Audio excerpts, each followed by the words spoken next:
La dualidad entre las tierras bajas y las cumbres acompaña al viajero por los cantones de Vaud, Valais y Ginebra. A bordo de los decimonónicos barcos, los pasajeros descubren las orillas del lago Léman.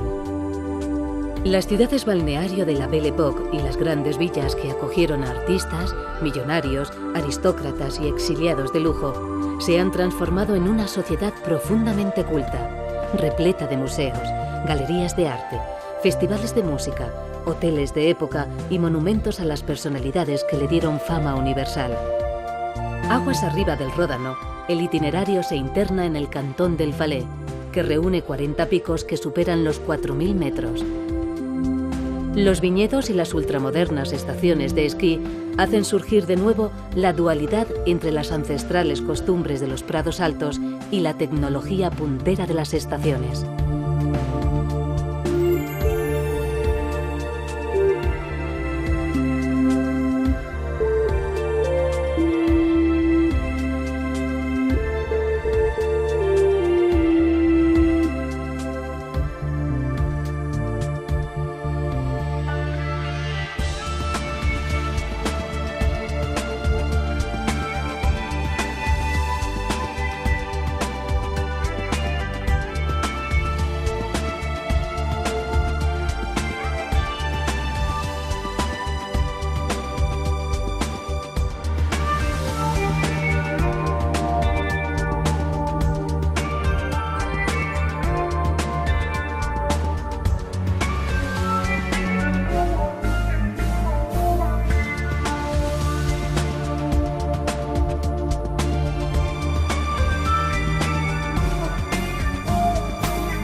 A los pies de los Alpes, el Ródano forma un lago cuya geografía se extiende por la historia de la cultura universal.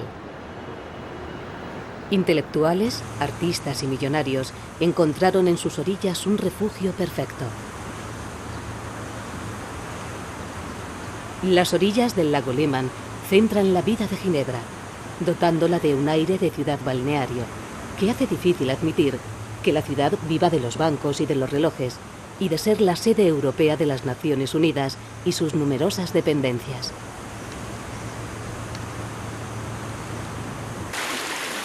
Cosmopolita hasta la médula, Ginebra, la ciudad más internacional de Centro Europa, practica un saber vivir que convence a gentes de las culturas más dispares del planeta. Una mezcla perfecta entre cultura y deportes, como el esquí que se practica en las cercanas montañas y los deportes náuticos en el lago Léman. Su carácter cosmopolita le viene de antaño. El mausoleo de Brunswick está dedicado al excéntrico duque, que otorgó un multimillonario donativo a la ciudad con la condición de que le elevaran un mausoleo que fuese una réplica del de la familia Scaligeri en Verona.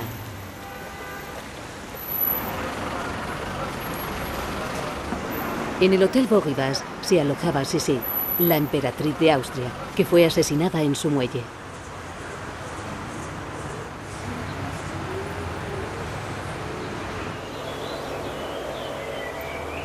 Ginebra rinde también homenaje a Rousseau, su hijo más ilustre, y nos anuncia que la ciudad fue elegida para vivir por Voltaire y por otros reformadores, filósofos, políticos, magistrados, científicos y escritores que desarrollaron el pensamiento europeo.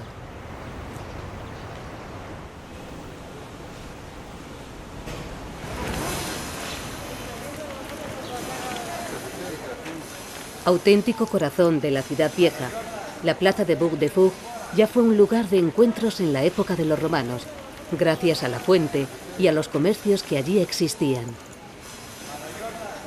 Durante la Alta Edad Media, cuando los reyes de Borgoña la convirtieron en su capital, prosiguió siendo el centro indiscutible de la vida ciudadana.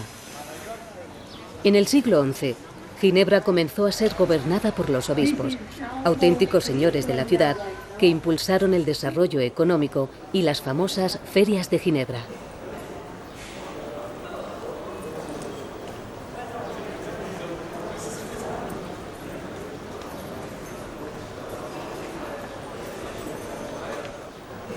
Desde el edificio del ayuntamiento se gobernó la ciudad a partir del siglo XV y en la actualidad sigue siendo la sede del gobierno del Cantón de Ginebra.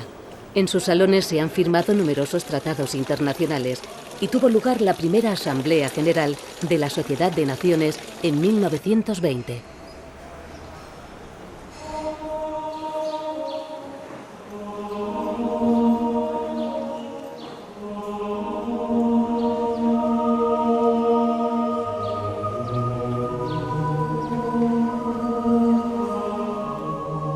La rica decoración de la capilla lateral de la Catedral de Saint-Pierre, conservada como ejemplo de su opulencia anterior, contrasta con el resto, que sufrió una profunda transformación con la Reforma de Calvino.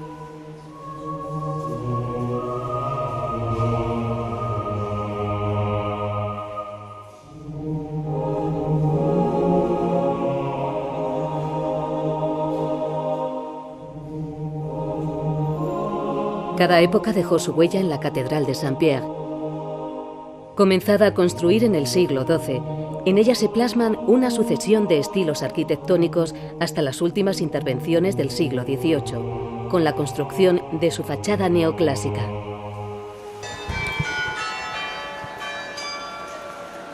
Desde el carrillón de la torre de la catedral, la ciudad de los relojeros convierte la medida del tiempo en música.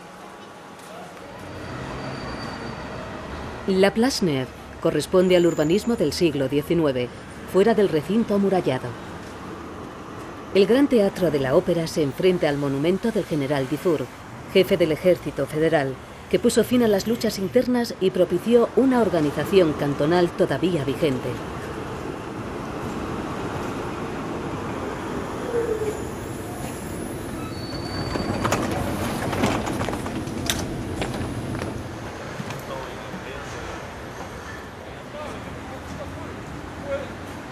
Al otro lado de la plaza se abre el Jardín de los Bastiones, centro del ocio más relajante de los ginebrinos.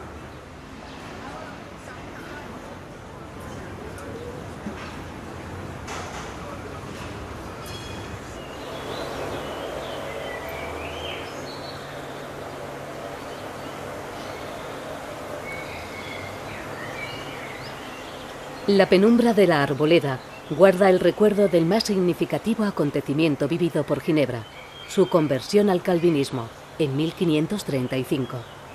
Pocos años después se instauró la educación pública obligatoria, mientras la universidad se convirtió en un foco de difusión del pensamiento protestante.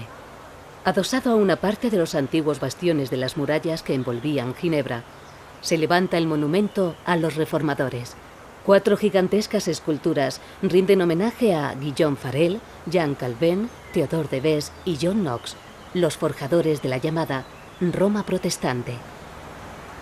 Otro símbolo de Ginebra, el Palacio de las Naciones, ratifica su carácter internacionalista. Después de la Primera Guerra Mundial, fue elegida sede de la Sociedad de Naciones, antecesora de la Organización de las Naciones Unidas. Aunque en 1945 la ONU se transfirió a Nueva York, el Palacio de las Naciones quedó como sede europea del máximo organismo internacional. Los murales del español José María Sert decoran la sala del Consejo, que lleva el nombre de Francisco de Vitoria, en honor del padre del derecho internacional, nacido en Vitoria en 1486. El hombre y su lucha por el progreso y por alcanzar la dignidad plena, sin limitación de razas, fronteras o religiones, alcanzan una representación titánica. Ninguna de las instituciones internacionales de Ginebra puede compararse con el significado humanitario de la Cruz Roja.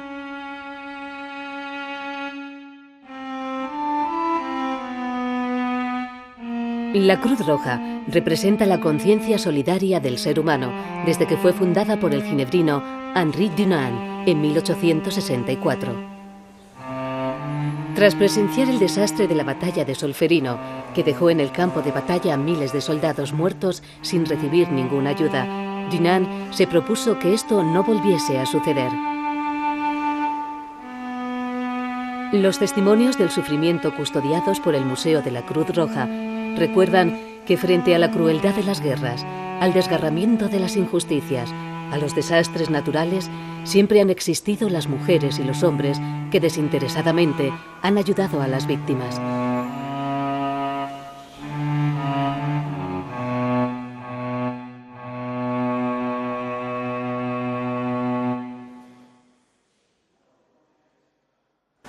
La ciudad de Calvino y Rousseau, de Voltaire y de Lenin, de Sissi y de Nestlé, posee la esencia de la vieja Europa, plural y tradicional, empeñada en sobrevivir al paso del tiempo y en medirlo. Su ambiente de ciudad salón impoluta está hecha para caminar entre monumentales edificios, cuyos interiores están ocupados por museos, lujosos hoteles y galerías de arte.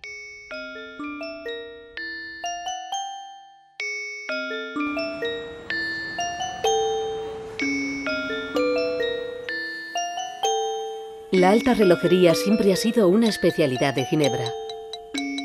En el Museo Patek Philippe se reconstruye la historia del tiempo, la evolución de los instrumentos que se han empleado para medirlo desde el siglo XVI hasta la actualidad.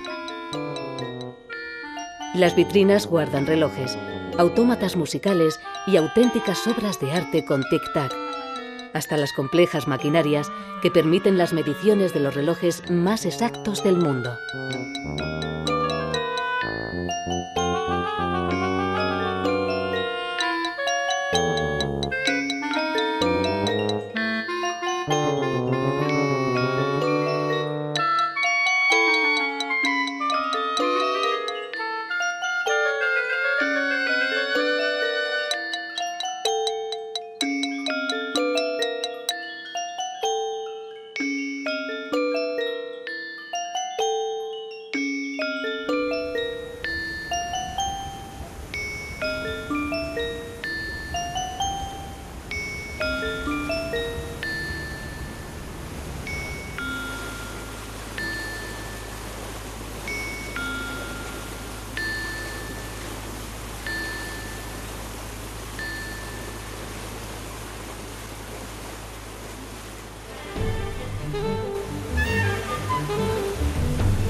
La travesía del Lehmann deja al viajero ante una realidad intuida, la del lujo extremo de las fincas escondidas entre la vegetación. Con certeza se puede afirmar que sus propietarios, banqueros, millonarios y diplomáticos, ocupan el vértice de la pirámide, en la que se sitúa el resto de los mortales.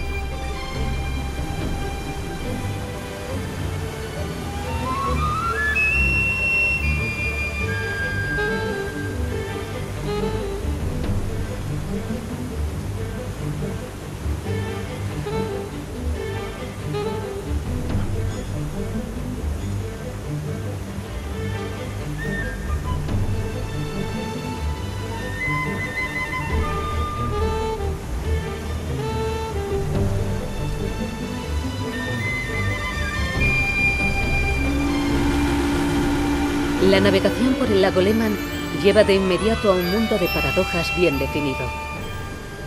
Se percibe una curiosa unión entre la vida rural y la sociedad del lujo, entre la conservación de la naturaleza y la alta tecnología, entre la nieve eterna de los glaciares y la vegetación meridional de las riberas, entre la sobriedad de los suizos y la pléyade de famosos e intelectuales que se siguen refugiando a orillas del Lehmann, un don del Ródano.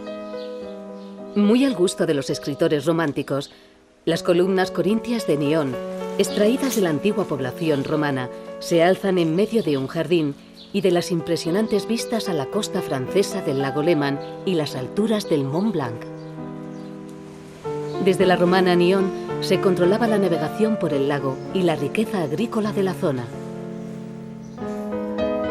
Desde la plaza del castillo se inicia el paseo para descubrir las murallas cubiertas de viñas salvajes y el dédalo de las apacibles calles de intramuros.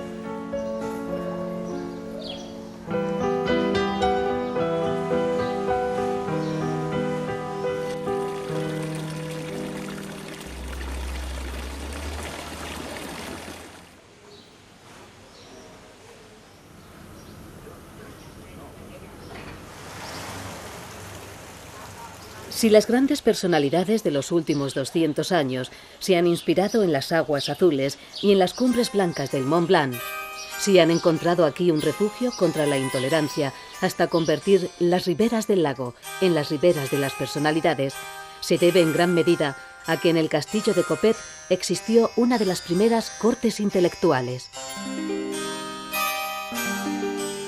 La casa de Jacques Necker, ministro del rey Luis XVI, sirvió para que su hija, Madame de Staël, creara un círculo de pensamiento y opinión muy influyente en Europa. Sus ideas liberales se enfrentaron a Napoleón, que los había traicionado. El emperador la apartó de París, donde tenía uno de los salones literarios más influyentes, y la recluyó en Coppet. Desde Ginebra la visitaron Chateaubriand y Lord Byron, entre otros muchos intelectuales.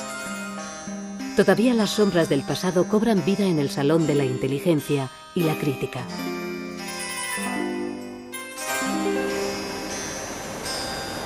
Los tradicionales barcos de la Compañía General de Navegación enlazan todas las poblaciones del Léman. Diminutos pueblos medievales, cuyas casas han sido ocupadas por personalidades del mundo de la cultura, ocupan sus orillas.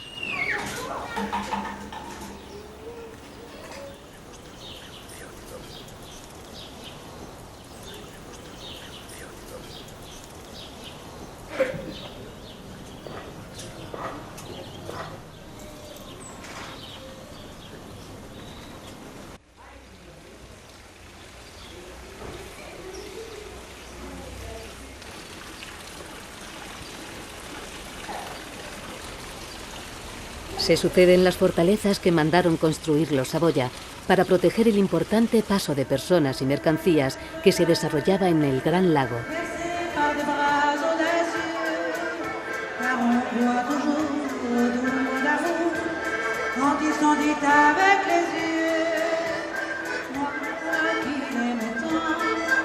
A su abrigo creció Morges, cuya arteria principal, la Grande Rue y la calle de Luis de Saboya, aparecen orilladas de edificios pertenecientes al siglo XV, cuando la ciudad era el puerto más importante del lago Léman.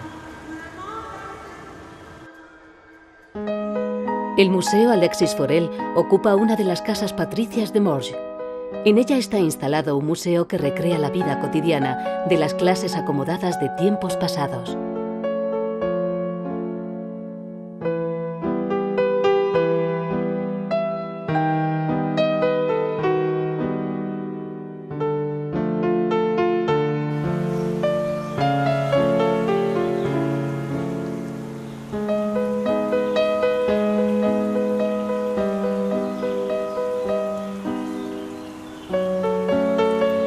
A las espaldas del lago, las montañas del Jura siempre han servido de balcón privilegiado para asomarse a los Alpes.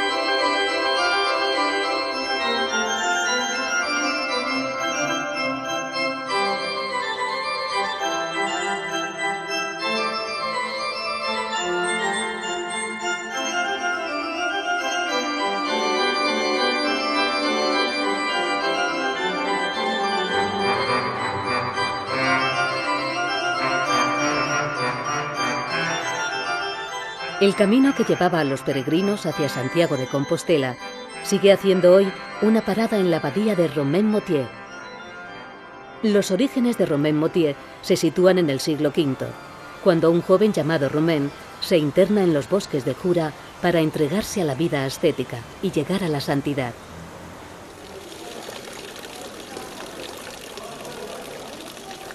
El antiguo enclave monacal, con la puerta fortificada, la casa del abad y la iglesia románica, se funde con las casas del pueblo medieval, que parece surgido de un cuento.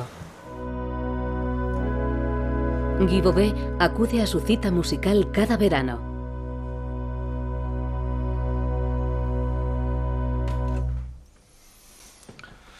Aquí en este pueblecito de Romainmôtier, un lugar maravilloso como ustedes han visto, con menos de 500 habitantes, tenemos el lujo de contar con dos órganos mayores, el órgano de la iglesia y el órgano aquí de la familia Alain. Por esta razón hemos empezado hace 33 años una academia internacional de órgano que trae gente de todo el mundo. Y así este lugar tiene una cosa más para atraer la gente y para continuar la cultura.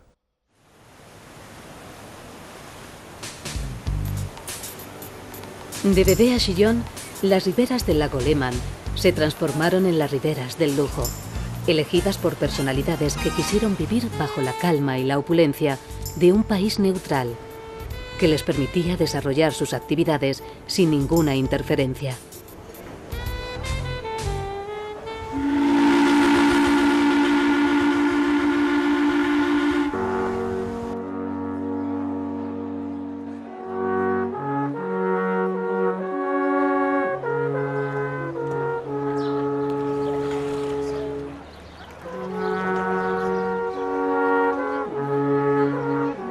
Al pie del monte Pèlerin se alza Vevey, que rinde homenaje a su célebre vecino Charles Chaplin con una escultura de su personaje Charlotte.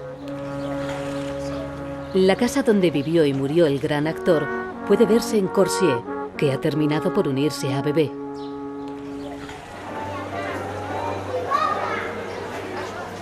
Dostoyevsky, Victor Hugo, Lamartine o Graham Greene fueron algunos de los visitantes más asiduos de este tramo de costa en torno a Vevey. Henri Nestlé y sus chocolates también contribuyeron a hacer famosa a la población. La vida sencilla de los agricultores y los artesanos se enlaza sin rupturas con el ambiente sofisticado.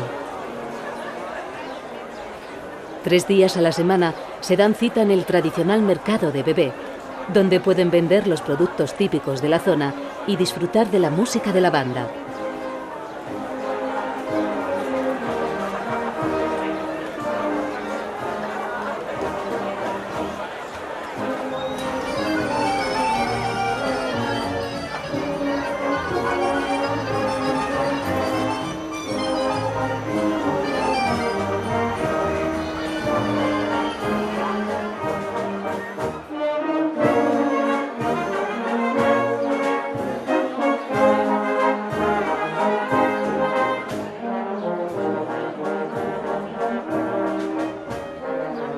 Para el visitante de siempre, el mayor lujo de la zona se encuentra en la excepcional naturaleza de los Alpes y en sus gentes sencillas.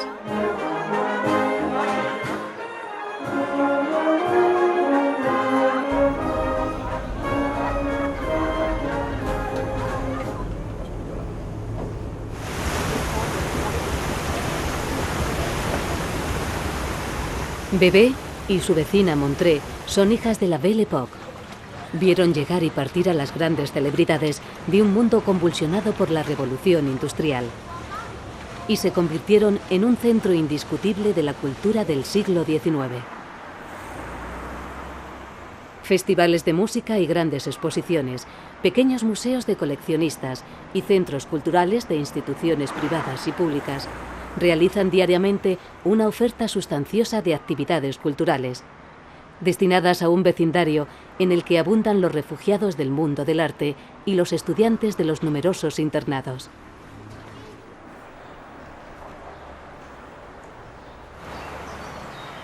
La elegancia de las ciudades balneario de la vieja Europa pervive a orillas del Léman, donde se ha creado una sociedad profundamente culta.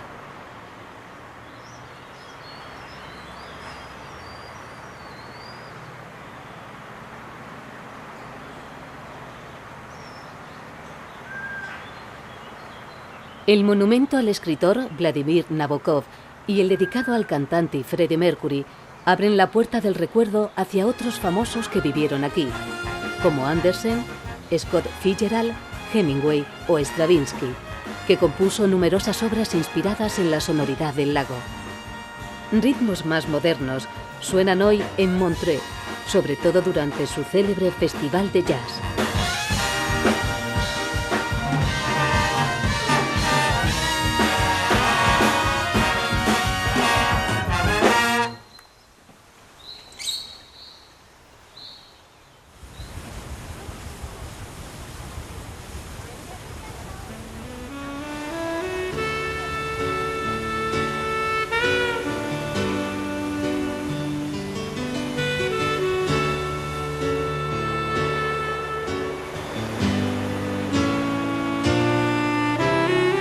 La travesía del lago culmina en el castillo de Chillon, fundamental en la historia del lago Léman.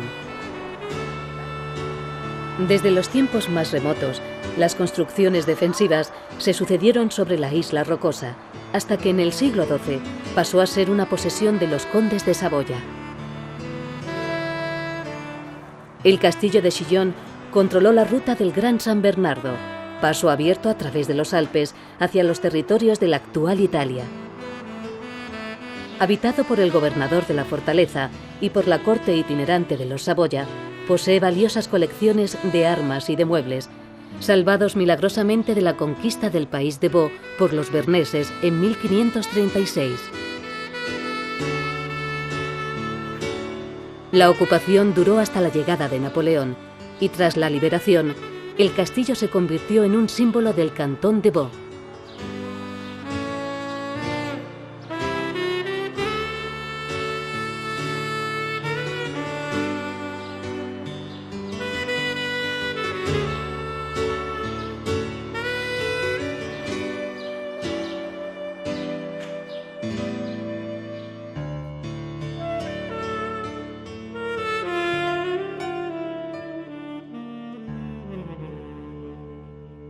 No todo fue lujo. En sus mazmorras, los prisioneros dejaron escritos sus nombres antes de perder la vida. La historia de François Bonivard inspiró a Lord Byron el célebre poema del prisionero de Chillon.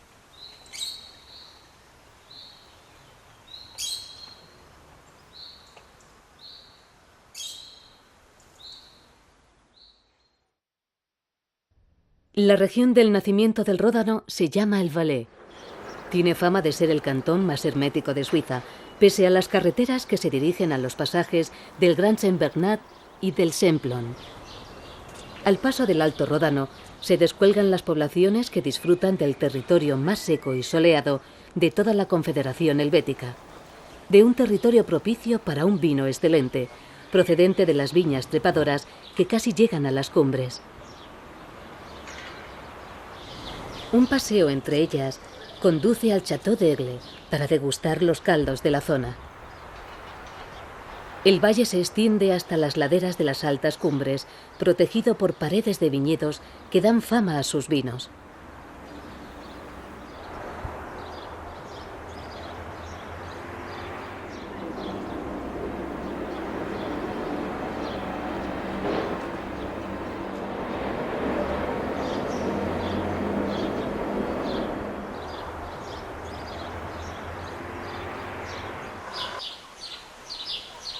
Conocida por los romanos como la de las 100 colinas, Sierre está considerada el centro de una rica zona vitivinícola. Presume de su clima meridional y del carácter alegre de la gente. Su castillo está dedicado al vino y alberga la enoteca donde se puede apreciar la gran variedad de vinos del cantón, cuya producción familiar suele consumirse en la propia Suiza.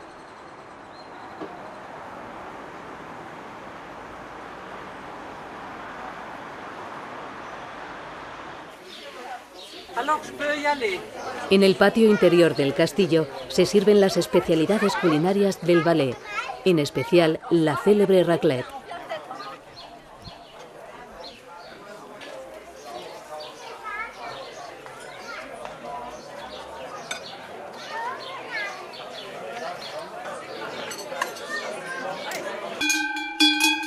La llegada del verano cambia la vida de las pequeñas aldeas esparcidas por las violentas laderas de los Alpes. Es el momento de subir las vacas a cotas superiores en busca de los prados de alta montaña. Durante 2 meses, Los pastores vivirán aislados en los refugios, dedicados al cuidado de las vacas y a la elaboración del queso.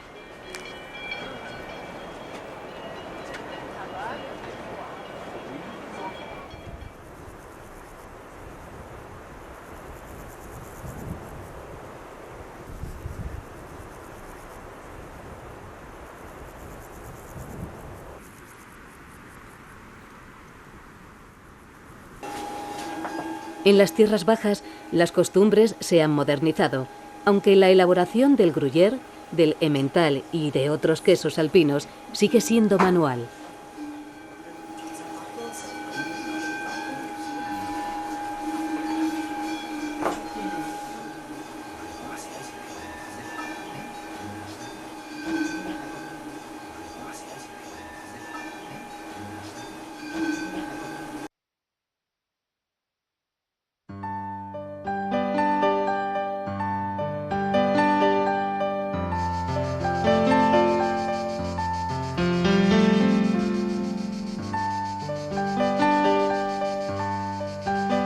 En el centro del Valle del Ródano, dos promontorios ocupados por un castillo y una iglesia fortaleza acaparan los acontecimientos históricos desde el medievo.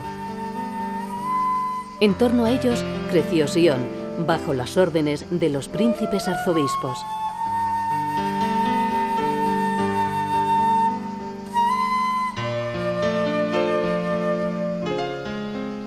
La iglesia fortaleza de Notre-Dame de Valère comenzó a edificarse en el siglo XII, abriéndose a un claustro, cuyos capiteles son una obra maestra.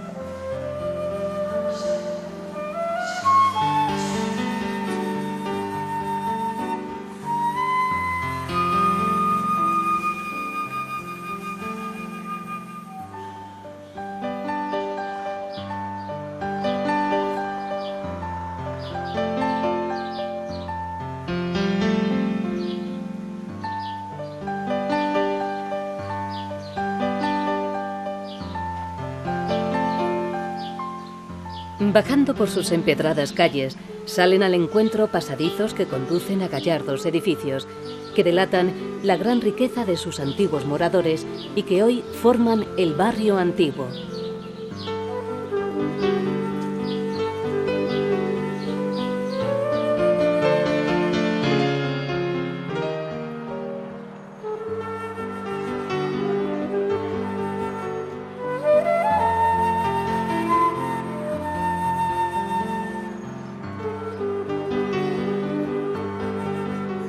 El ayuntamiento centra la vida de la parte baja, repleta de casas patricias.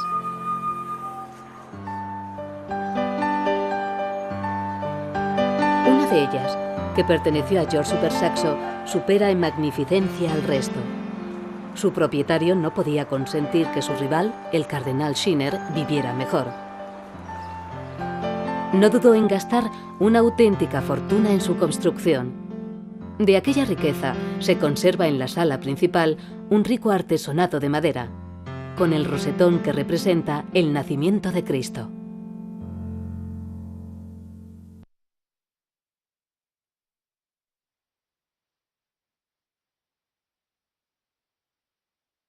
Las altas cumbres que unen a los alpinistas separan a los hombres de los valles donde se cobija la vida rural más auténtica. Hasta llegar a Grimens se dejan, a cada vuelta del camino, los magníficos paisajes que han sido reproducidos en los calendarios de medio mundo.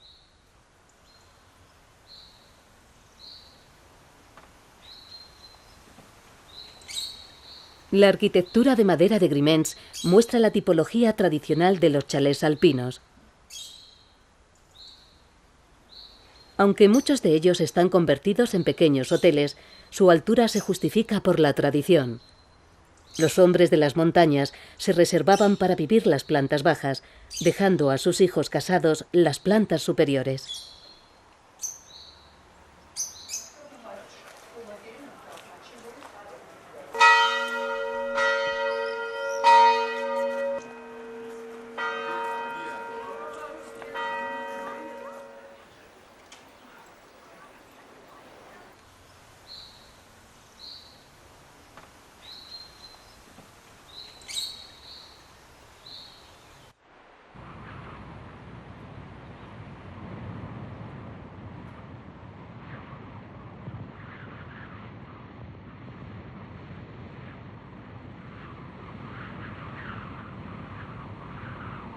Superando la altura de Griments, el viajero puede disfrutar de la presencia del glaciar Moiry, que derrama sus aguas en pequeños torrentes que forman una pequeña laguna.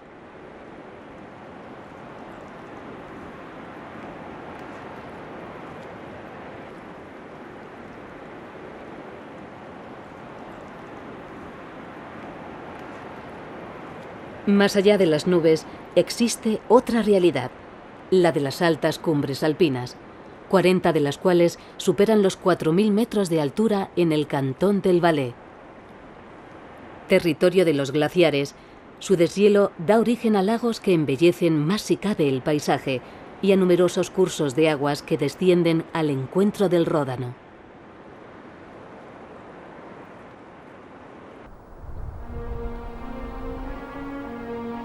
El ascenso a Betmeralp prueba que el hombre está dominando el planeta blanco. La alta tecnología se ha instalado en las cumbres, antaño reservadas para unos pocos aventureros.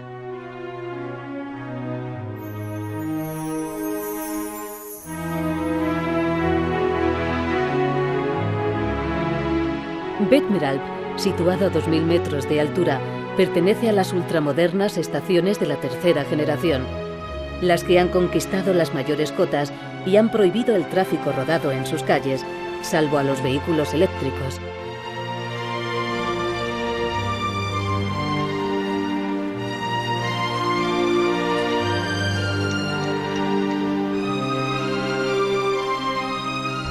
Algunas casas de madera y una pequeña iglesia son los vestigios de hace cientos de años, cuando aquí subían los pastores con las vacas en busca de los pastos de verano.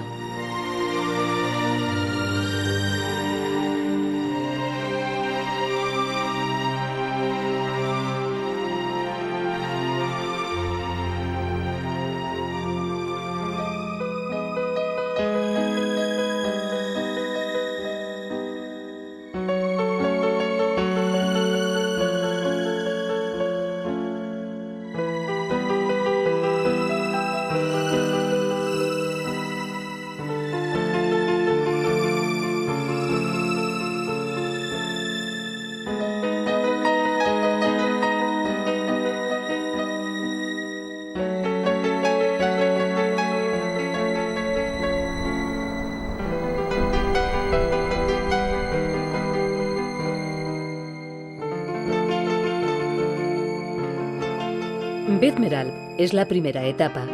Allí esperan los remontes que parecen sacados de un relato de ciencia ficción y que conducen hasta el glaciar Aletsch, donde kilómetros de pistas permiten cumplir el sueño de deslizarse sin límites.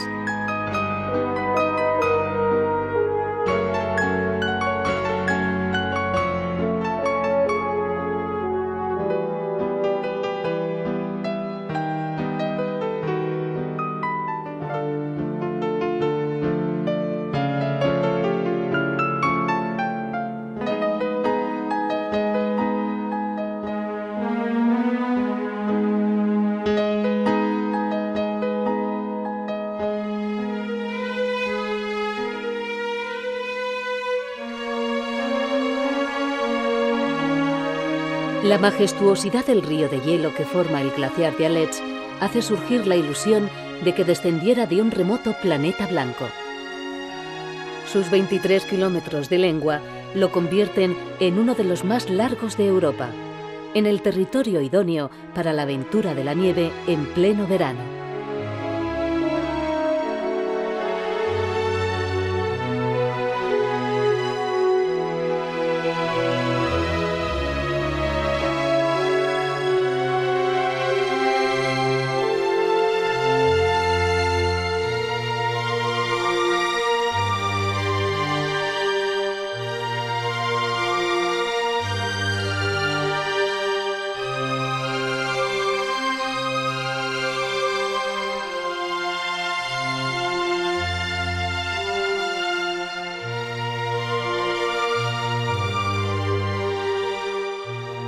A pocos kilómetros, Crans-Montana se ha ganado la fama de estación elegante entre los esquiadores que comparten su tiempo entre la nieve, los buenos restaurantes y los hoteles de lujo. Situada en una meseta, A 1500 metros de altura, recibe el cálido sol por su orientación al sur. La pureza de su aire y su bondad para los enfermos de pulmón la hizo célebre en la Europa de finales del siglo XIX. Abierta al tráfico rodado, su gran lago alpino sirve para realizar numerosos deportes durante el verano.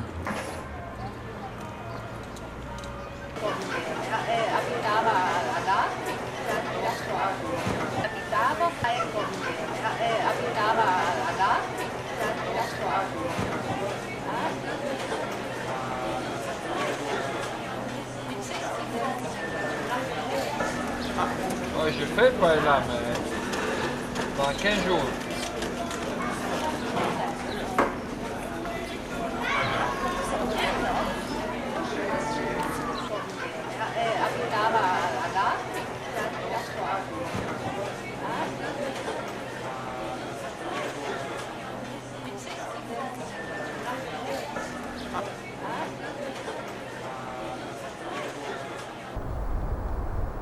Desde hace 100 años, Crans-Montana, nacida por la unión de dos aldeas, es famosa por tener el campo de golf con las mejores vistas de los colosos alpinos.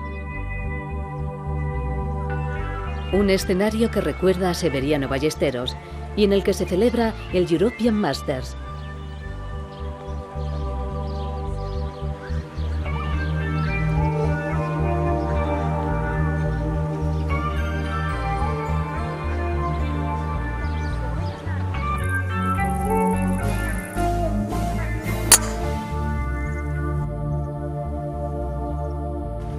Crans-Montana se rodea de 280 kilómetros de paseos señalizados que mantienen en activo a los veraneantes, enfrentados a unas panorámicas sobrecogedoras. Los menos expertos realizan paseos pedestres acompañados por guías o hacen recorridos acompañados por botánicos para conocer la flora autóctona.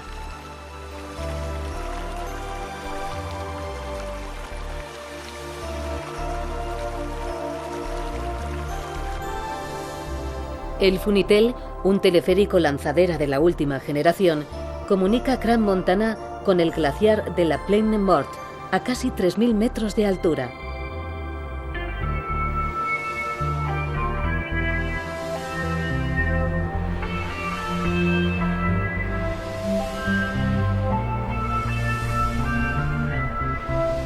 La verticalidad de la subida obliga a ascender en dos trayectos, lo que permite admirar más lentamente el paisaje.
Los esquiadores fanáticos podrán disfrutar del atractivo añadido de sus 10 kilómetros de pistas, donde pueden esquiar en pleno verano.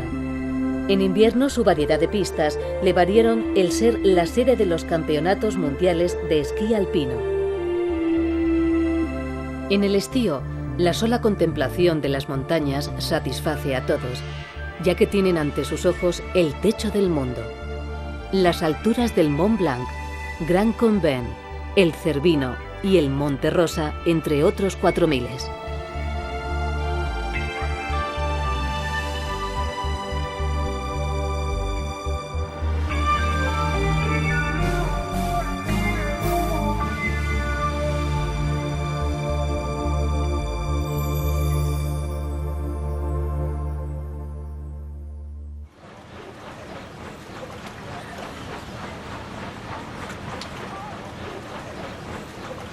La navegación del Leman tiene en Lausanne la segunda ciudad más importante después de Ginebra.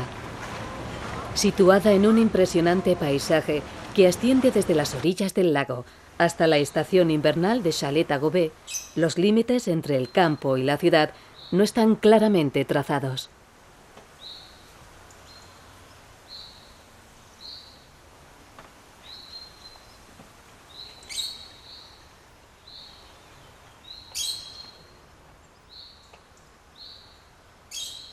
A media altura, entre el lago y las cumbres, la ciudad olímpica muestra su corazón medieval. Desde el siglo VII fue la ciudad de los obispos que impulsaron el desarrollo económico y político durante toda la Edad Media.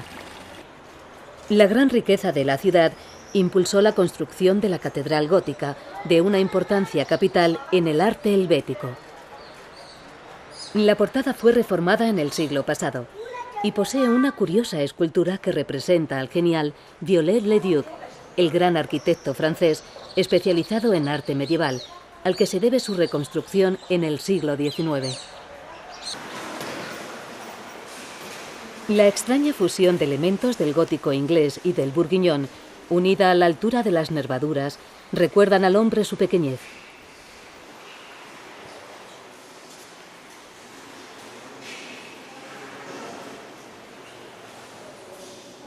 En tiempos de la Reforma, la catedral sufrió numerosos cambios. Todavía se conservan sus fabulosas vidrieras que muestran la visión medieval de la existencia, así como el magnífico rosetón del siglo XIII.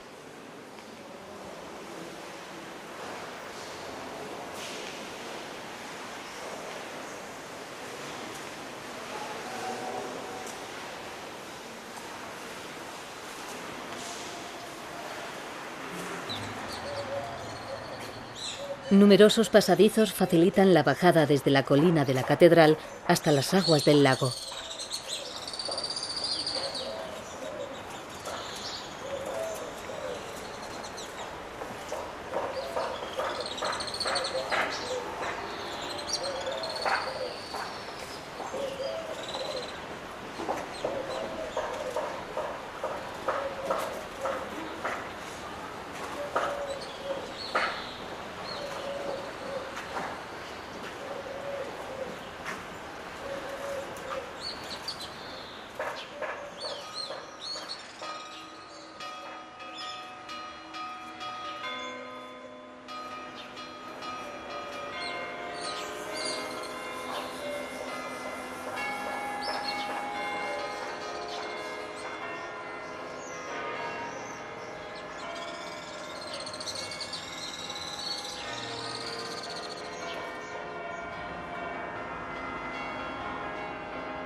El Paseo Montbenon refleja el esplendor que arranca en el siglo XVIII.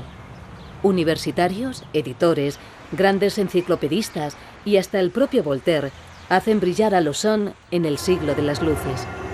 Pero fue el doctor Tissot el iluminado más célebre y el que dio fama a la ciudad como centro de curas. Fama que prosigue en la actualidad con prestigiosas clínicas y hospitales.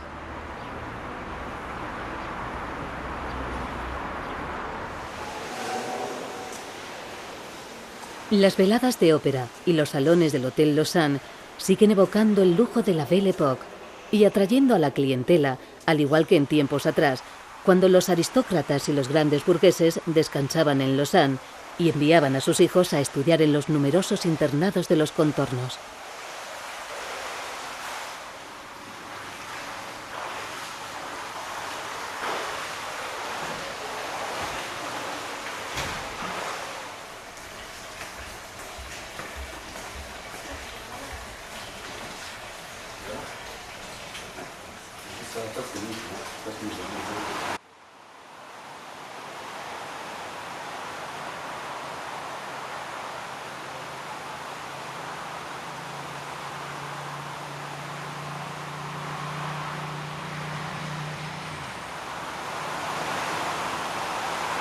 La vida urbana se integró en la naturaleza y en ella se instaló el Parque Olímpico, que subiendo por la colina alberga de igual modo árboles centenarios y esculturas de numerosos artistas hispanos llamados por Juan Antonio Samaranch, que desde 1980 hasta 2001 fue presidente del Comité Internacional Olímpico.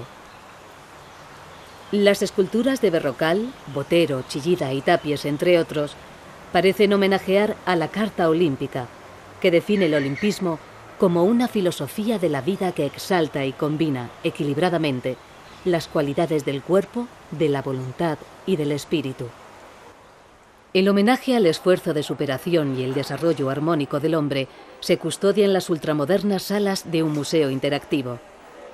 El panel de antorchas muestra la evolución del diseño internacional y del gusto estético de los diferentes países que han organizado las Olimpiadas. Los primeros Juegos Olímpicos tuvieron lugar en el 776 a.C., celebrándose en honor a Zeus, en Olimpia. Allí se reunía el mundo griego, sirviendo de vínculo integrador de la cultura de las polis. Aunque concluyeron en el siglo IV de nuestra era, su memoria pervivió. El sentimiento olímpico renació con Pierre de Coubertin, pedagogo y gran humanista, que dedicó toda su vida a restablecer los Juegos Olímpicos mediante la fundación, en 1894, del Comité Internacional. Pensaba que la internacionalización de los deportes favorecería la comprensión mutua entre los pueblos y, en definitiva, la paz. Tras la Primera Guerra Mundial, surge la necesidad de que el comité tenga su sede en un país neutral y se elige la ciudad de Lausanne.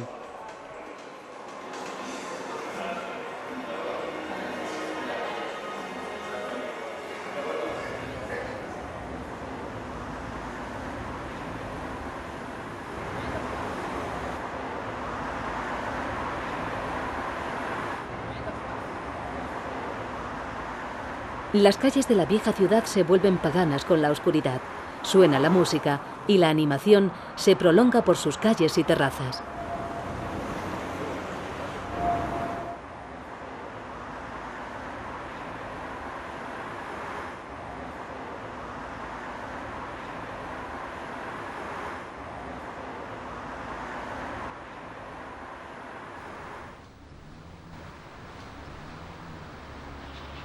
Pronto la ciudad se irá quedando vacía y la tranquilidad envolverá las calles.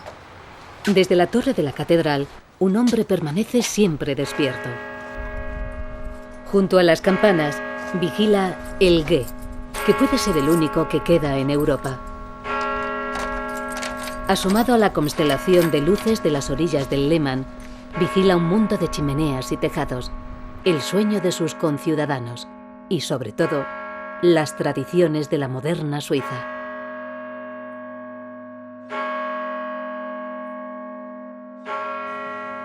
C'est le guet, il a sonné 11, il a sonné 11.